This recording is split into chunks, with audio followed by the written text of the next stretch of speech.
MP ఎన్నికల్లో కానీ మేము బీజేపీ తర్వాత బీఆర్ఎస్ పార్టీకి మేము వ్యతిరేకంగా నిలిచినాం. బీఆర్ఎస్ నిరంకుశ పాలన అంతం కావాలని, రాజ్యాంగాన్ని సవరించడానికి బీజేపీ చేస్తున్న కుట్రలను తుదముట్టించడానికి కానీ ఈసారికి కాంగ్రెస్కే ఓటు వేయాలని కూడా మేము ప్రచారం చేసినాం. అందులో భాగంగానే ఈ ఎమ్మెల్సీ పట్టభద్రుల నియోజకవర్గం నుంచి జరుగుతున్న ఎమ్మెల్సీ ఎన్నికల్లో కూడా కాంగ్రెస్ పార్టీకే స్పష్టంగా మా మద్దతును మేము ఇదివరకే తెలియజేసినాం.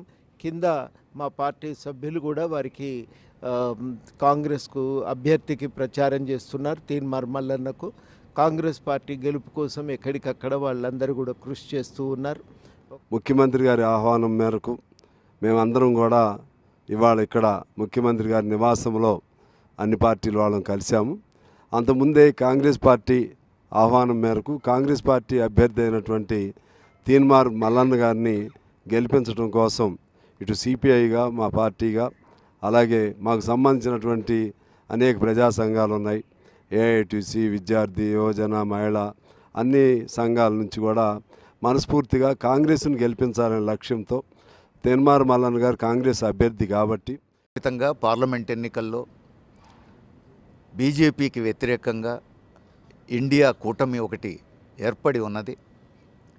ఇండియా కూటమిలో భాగంగానే సిపిఎం కూడా ఉన్న విషయం తెలిసిందే.